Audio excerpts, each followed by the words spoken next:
और उसको सामरिया से होकर जाना जरूर था। बस वह सामरिया के एक शहर तक आया जो सुखार कहलाता है। वो उस कित्ते के नजदीक है जो याकूब ने अपने बेटे यूसुफ को दिया था, और याकूब का कुआं वहीं था। चुनाचे यीशु सफर से थका मांदा होकर उस कुएं पर यूं ही बैठ गया। ये 6 घंटे के करीब था। सामरिया की एक औरत पानी भरने आई। यीशु ने उससे कहा, मुझे पानी पिला, क्योंकि उसके शागिर्द शहर में खाना मूल लेने को गए थे।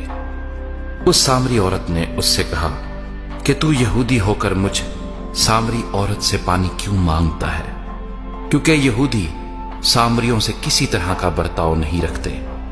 यीशु ने जवाब में उससे कहा, अगर तू खुदा की बख्शिश को जानती और ये भी जानती कि वो कौन है जो तुझसे कहता है मुझे पानी पिला, तो तू उससे मांगती और वो तुझे जिंदगी का पानी देता।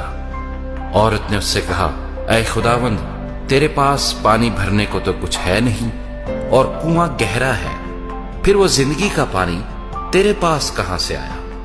क्या तू हमारे बाप याकूब से बड़ा है, जिसने हमको ये कुआं दिया और खुद उसने और उसके बेटों ने और उसके मवेशियों ने उसमें से पिया?